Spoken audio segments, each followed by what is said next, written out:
प्रत्येकाचा अजित पवारांच्या सहित सगळ्यांचा ह्या आठवड्यातले 3 दिवस कुठले मुंबईत, ते बाकीच्या 4 दिवसात त्याला एखादा दिवस त्याच्या स्वतःच्या मतदारसंघाकरता किंवा आणखीन कशा करता आणि बाकीचे त्यांनी पक्षाकरता द्यायचे।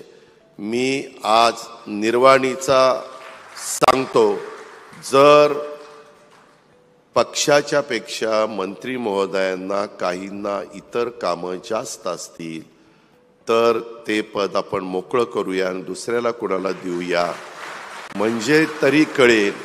जर आता नुसतं शिबिर घेऊन चालणार नाही, आज शिबिरामध्ये जे निर्णय होतील त्याची अंमलबजावणी करण्याच्या करता संघटना तर संघटनेचं काम करेलच, त्यामध्ये देखील आम्ही दुपारनं बोलणार आहे। काही गोष्टी आपल्याला त्याच्यामध्ये बदलवायच्यात। पूर्वीच्या काळातलं आम्ही ज्यावेळेस राजकारणात आलो किंवा आमच्या आधी भुजबळ साहेब राजकारणात आले त्यावेळेसचं राजकारण आणि आताच्या राजकारणामध्ये जमीन आसमानचा फरक पडला आहे। सोशल मीडिया ॲक्टिव्ह झाला आहे। एखाद्या गोष्टीतलं एखादंच वाक्य दाखवून त्याचं मागचं पुढचं बाजूला करून ट्रोल केलं जातं, बरंच काही त्याच्यातनं केलं जातं। काही जण कामं न करता प्रसिद्धी करतात, काही जण कामं करून त्या मानाने त्यांना प्रसिद्धी मिळत नाही आणि मग लोकांना एक समजत नाही, अशा खूप गोष्टी होतात। त्यामुळं ज्यांना ज्यांना ज्या जिल्ह्याचं पालकमंत्रीपद मिळालेलं आहे त्यांना तिथं जावंच लागेल।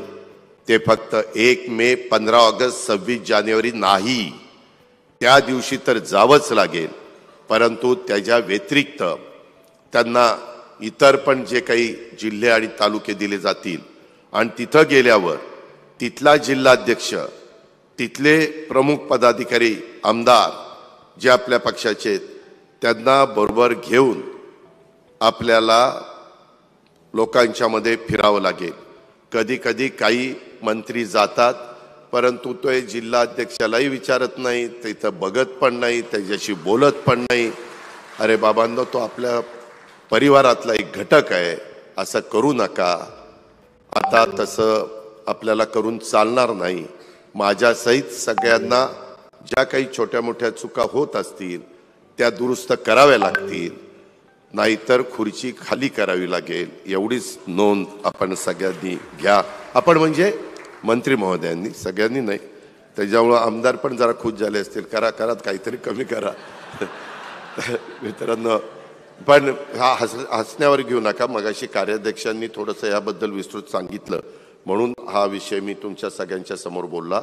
ती गोष्ट तितक्याच गंभीरतेने आपण सगळ्यांनी म्हणण्यापेक्षा मंत्रिमंडळातील माझ्या सहकाऱ्यांनी घ्यावी, अशा पद्धतीची पुन्हा एकदा त्यांना विनंती करतो। आपण मोठ्या संख्येने आला, जेवढं काही चांगल्यातलं चांगला तुम्हाला सर्व्हिस देता येईल ती सर्व्हिस देण्याचा प्रयत्न प्रांताध्यक्ष आणि त्यांच्या सगळ्या टीमनी केलेला आहे।